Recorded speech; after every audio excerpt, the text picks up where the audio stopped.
శ్రీమాత్రే నమః. అందరికీ నమస్కారం. ఇది విజయవాడలో వేంచేసి ఉన్న శ్రీ శ్రీ శ్రీ సుత్తమ్మ తల్లి దేవస్థానం కమిటీ వారి ఆధ్వర్యంలో ఈ దేవాలయం నిర్మించారు. దీనికి ప్రధాన విగ్రహం కావాలని అడుగుతున్నారు. దాతలు ఎవరైనా ముందుకొచ్చి విగ్రహదాతగా ఈ దేవస్థానంలో అమ్మవారి విగ్రహాన్ని ఇప్పించవలసిందిగా కమిటీ వాళ్ళు అడుగుతున్నారు. చెప్పండి. సుత్తమ్మ తల్లి గుడి ఇది దేవస్థానం. అయితే ఇది ప్రధానంగా వైజాగ్ చిప్పాడని గ్రామంలో ఆల్రెడీ పెద్ద గుడి అది. అక్కడి నుంచి ఇక్కడ వెలిచింది. అక్కడ ఊరు వాళ్ళందరూ ఇక్కడ ఉన్నారు. అయితే ఇక్కడ వెలవడంతో మేమందరం ఇక్కడ 1200 గడప ఉంది.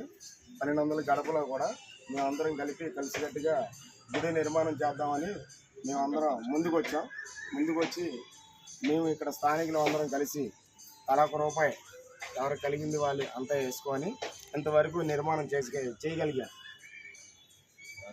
అది అయితే ఇప్పుడు మాకు విగ్రహం కావాలి కాబట్టి ఎవరైనా దాతలు ప్రధానంగా ఎవరైనా ఉంటే దాతలు మాకు విగ్రహం దానం చేయాలని చెప్పి మేము కోరుకుంటున్నాం.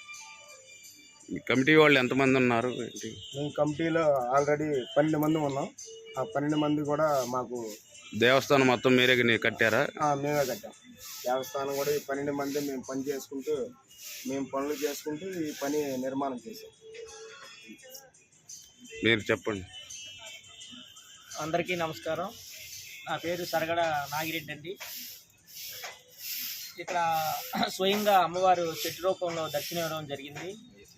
అందువల్ల ఇక్కడ స్థానికులందరూ కలిసి బ్రహ్మాండంగా డబ్బులన్నీ పోగు చేసుకొని చాలా పెద్ద మొత్తం పోగు చేసి బ్రహ్మాండంగా గుడి నిర్మాణం చేశారు. ఇప్పుడు మంచి విగ్రహం పెట్టాలని తలచారు. కావున మంచి విగ్రహం ఎవరైనా సరే దానం చేయవలసిందిగా దాతల్ని ప్రార్థిస్తున్నాం.